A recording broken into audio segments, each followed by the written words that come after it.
Hey, welcome back to Twin Oaks Farm Poultry. Thank you so much for joining us on YouTube. We are looking at a flock of Cornish Rock Cross meat chickens that are 5 weeks old, and so they are about a week away from going to the slaughterhouse to be processed from chicken into poultry. And this flock is doing really well for us. They're looking good.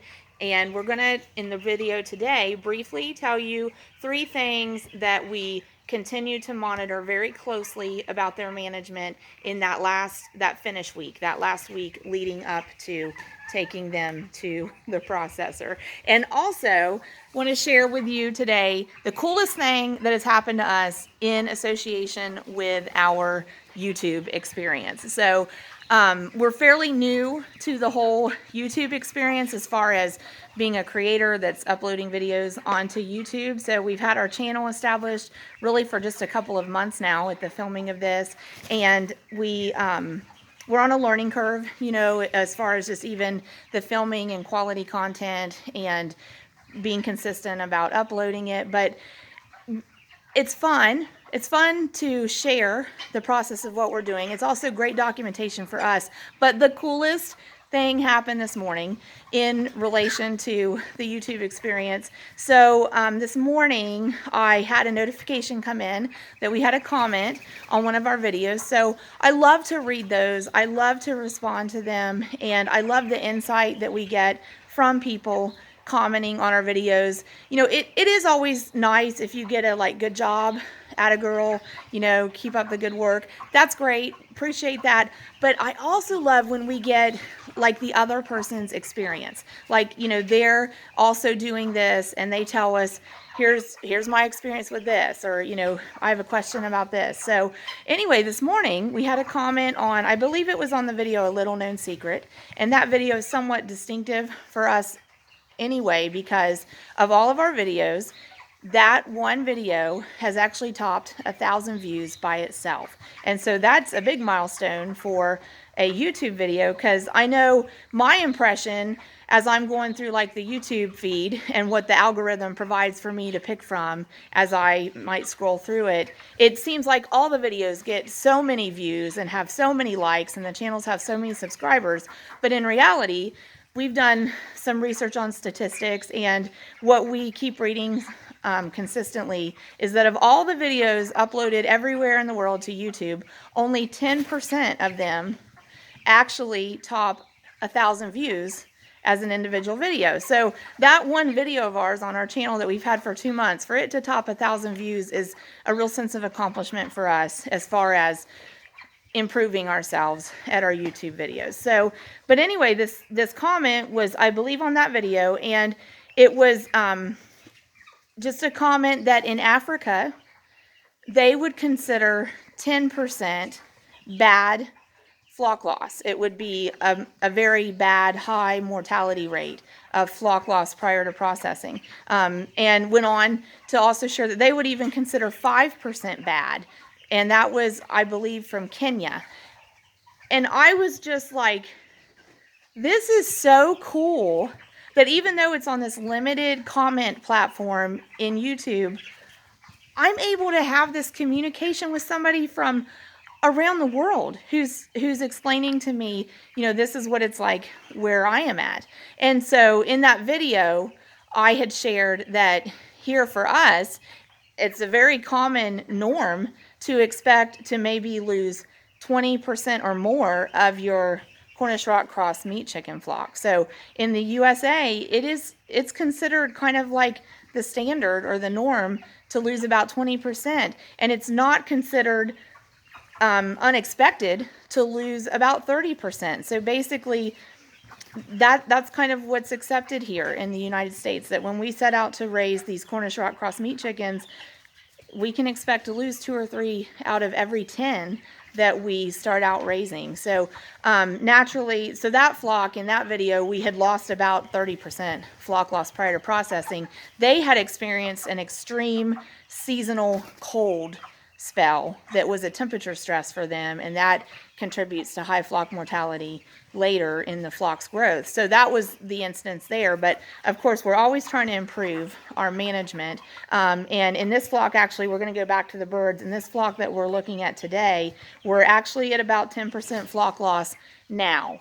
And that includes not only ones that have actually died on their own during raising this flock, but also ones that we've taken out of the flock and put into a rump pen to strengthen the main body of the flock at large. So actually this flock for us, based on United States industry standards, is doing pretty well. So, but it was a great moment of like this interaction and communication on our YouTube video with somebody in another part of the world who has this experience, but it was also a great inspiration to send me back to the drawing board again, like, okay, well, these are our 3 goals as a farm: to produce top quality poultry, to provide excellent quality of life for our livestock, and to promote agriculture. So go back to the drawing board. It's inspiration time, it's research time, it's application time. Be inspired. Figure out, how do we do what we're doing even better than we're doing it now? So to that viewer that gave me that insight and that comment, thank you for sharing. And that's why I say to you, if you're watching a video, whether it's our channel, any channel, if there's something that strikes you that like you have insight or input on that, put it on there, because creators love it. Like, we love to get your insight. That's why we're doing this. So it's great for us, like I said, to document what we're doing and document the process and share the process and get information out there. But we love to get that insight back. So let's go back to the birds. So 3 quick things that we watch for as we're finishing a flock and we're in like that last week. We really want to watch the stocking density in our pen. So I'm gonna pan around the pen just as much as I possibly can. And what I hope that you notice is that in this pen, the birds are fairly evenly distributed. They're well spread out in this pen. There's not like a dead spot where there's no birds. There's not a spot that's overcrowded. They're all just evenly spread out. And some of that has to do with the amount of room that they have, but some of that also has to do with like where you place your feeders and waters. And some of that has to do with the lighting distribution in the building. So the way our building is situated, we're able to have some doors open and let natural light in. Even with that, the natural light is still pretty even across the whole pen. So that's why that's working for us.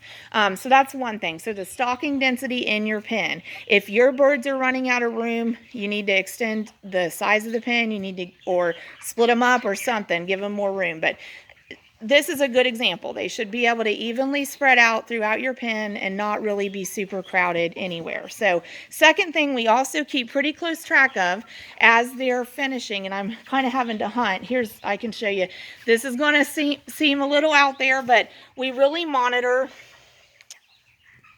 manure quality. I don't know how well you can tell. That's a little piece of chicken manure there, but we want to see the quality of the chicken manure because that gives us a consistent indicator of the chicken's health and well-being. So this is a good example of what we want to see. It's hard for you to tell on the frame, but it's firm. It's got that white cap on it. It's not runny. It's not watery. It's not discolored into a light brown or a red or a green or anything like that. And it's not all water. So we want to see that chicken manure maintain that quality because it indicates that those chickens are healthy and their well-being is in good shape.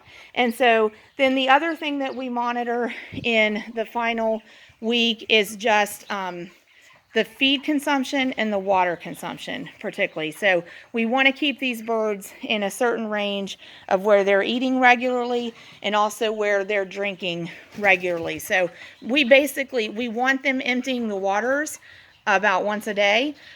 So you want to make sure that whatever number of birds you have, correspondingly, you have enough quantity of water and food in the pen, but also enough watering space and feeding space in the pen for all the birds to be able to access that consistently. So you want to see them continue eating and drinking well and in quantity well up into that final week. And then that last 12 hours or so before they go to the processor, you end up taking their food away, but you never take their water away. So those are 3 things that we really watch closely. And I really appreciate y'all joining us on our YouTube channel. And again, thank you so much for the subscribes. Please subscribe if you haven't. Help us out. And please put your input in there and give us your insight, because we find it really inspiring to us as well. So thanks so much, and I hope that y'all have a great day.